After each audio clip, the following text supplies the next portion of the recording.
ይህ ጄምስ ኢዲሊ ነው። ዓለም አቀፍና ሀገር አቀፍ ጉዳዮችን በዕለቱ ዝግጅታችን ልንመለከት ነው። ከሀገር ውስጥ መንግስት በህዝብ ውስጥ ብቻ ሳይሆን በራስ ውስጥ ባሉ ሰዎች ላይ ጭምር ስጋት ለመፍጠር በሚል የሚወስደውን እርምጃ ሊሆን ይችላል የሚል ስጋት እየታየ ይገኛል። በእርግጥም በህገ ወጥ እስርና ጋዜጠኞች እስር የፖለቲካ አቋም ያላቸው እስረኞች መብዛታቸውና መስፋታቸው በህዝብ ዘንዳ ትልቅ ጥርጣሬን እየፈጠረ ይገኛል ሲሉ ብዙዎች እየገለጹ ይገኛሉ። በዕለቱ ከሀገር ውስጥ ከምንመለከተው ጉዳይ የመጀመሪያው ነው። እንደዚሁም ጋዛ እየነደደች ነው። በከባድ የአየር ድብደባ መካከል እስራኤል የእግረኛ ሰራዊቷን ጥቃት ጀምራለች ሲል ከውጭ የተገኙ ዘገባዎችን እንመለከታለን።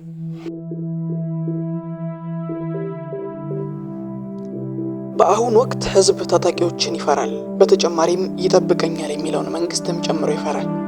ይህ ድርጊት በመንግስት መዋቅር ውስጥ ስርዓት አልበኝነት መኖሩን የሚያሳይ ምልክት ነው።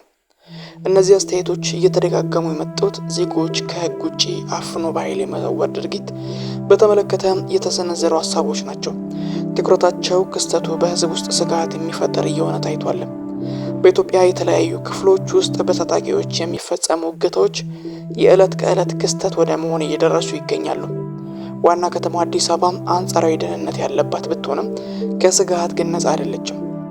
አዲስ አበባ ውስጥ ታጣቂዎች፣ ፖለቲከኞች፣ የመብት ተከራካሪዎች እንደዚሁም ጋዜጠኞችና ተራ ዜጎች በማይታወቁ ኃይሎች ተይዘው ለቀናት ወይም ደግሞ ለሳምንታት ተሰውሮ የሚቆይበት ሁኔታ እየተፈጠረ ይገኛል።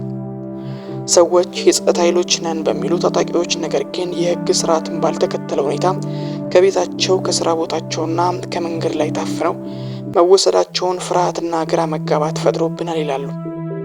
የፖሊስና የመከላከያ የደንብ ልብስ ወይም ደግሞ ሲቪል በለበሱ ሰዎች የሚፈጸሙት አስገድዶ የመሰወር ክስተቶች እየተደጋገሙ ከመሆኑ ጋር በተጨማሪ የሚመለከታቸው የጸጥታ አካላት የማያውቁት ነገር መሆኑ እየተገለጸ ይገኛል። ይህ እየተደጋገመ ያለው በፖለቲከኞች፣ በሲቪል ማህበረሰቡና በጋዜጠኞች ሙያ ላይ ያሉ ሰዎች ላይ ያነጣጠረ አፈና የሚፈጸመው በምን አይነት መልኩ ነው የሚል ጥያቄዎች ይነሳሉ። በጸጥታ ኃይሎች ታፍነው የሚሰወሩ በአብዛኛው ጋዜጠኞች፣ ተቃዋሚ ፖለቲከኞች፣ በማህበራዊ ሚዲያ ላይ ትችትና አስተያየቶችን የሚሰነዝሩ ዜጎች እንደሆኑ ይታወቃል። ይህ ደግሞ የትኛው ወገን ሊያስቆጣና እርምጃ ሊያነሳሳው እንደሚችል መገመት አስቸጋሪ እንደሆነ ሲገልጹ ይደመጣሉ ሙያተኞች። ዋነኛ ዓላማው በጋዜጠኞች፣ በታጣቂዎችና በሲቪል ማህበረሰብ አባላት በአጠቃላይ ደግሞ በህዝቡ ዘንድ ፍራቻን ከመፍጠር ያለፈ ዓላማ ያነገበ እንደሆነ ይነገራል። ምናልባትም በዋናነት መንግስት በውስጥ ባሉ ሰዎች ላይ ፍራቻን የመፍጠር ዓላማ ሊኖረው ይችላል ይላሉ። የራሱን ሰዎች ስልጣናቸው ምንም ይሁን ምን የመንግስትን ሚስጥር ቢያወጡ ወይም ከመንግስት ፍላጎት ቢያፈነግጡ እንደዚህ አይነት ዕጣም እንደሚገጥማቸው ለማስፈራራት እየተጠቀመበት ሊሆን እንደሚችልም ይገልጻሉ። የሰብአዊ መብቶች ጉዳይ አማካሪ የሆኑት ያሬድ ኃይለማርያም እንደሚሉት ሰዎችን በማፈን የሚሰውሩ እርምጃ ለመንግስት ስጋት የሆኑ ሰዎችና ቤተሰቦቻቸውን በማስደንገጥ ጫና መፍጠር ሲሆን የሚቀጥል ከሆነ የከፋ ነገር እንደሚገጥማቸው መልእክት ለማስተላለፍም ዓላማ ያደረገ ሊሆን እንደሚችል ይገልጻሉ። ጋዛ እየነደደች ነው።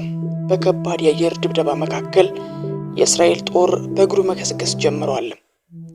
ከአንድ ሳምንት በኋላ 2 ዓመት የሚሞላው እስራኤል በጋዛ ላይ እያካሄደች ያለችው መጠነ ሰፊ ወታደራዊ ዘመቻ አሁን ተባብሶ ቀጥሏል።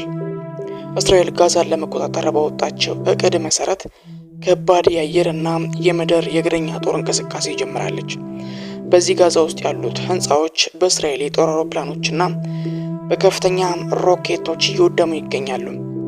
ይህንን የእስራኤል የመከላከያ ሚኒስትር ኢስራኤል ካትዝ ጋዛ እየነደደች ነው ሲሉ ገልጸዋታል።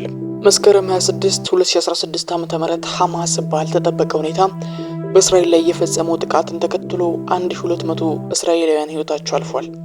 251 እስራኤላውያን ደግሞ ታግተው ወደ ጋዛ ተወስደው ነበር። በሐማስ የሚመራው የጋዛ ጤና ሚኒስቴር እንዳለው ወደ 60,000 የሚጠጉ የጋዛ ነዋሪዎች ተገድለዋል ብለዋል። አሁን የተከፈተው ጥቃት ደግሞ የሚሞቱ ሰዎችን ቁጥር እንደሚጨምረው ማረጋገጥ እችላለሁ ብለዋል። እንደዚሁም የተወሰኑ ፎቶዎች እጅጉን አስደንጋጭና በጋዛ ውስጥ ያለውን ሁኔታ በጥቂቱ የሚያሳዩ በማህበራዊ ሚዲያ ገጾች ላይ የሚሰራጩ ሆነው ለመመልከት ችለናል።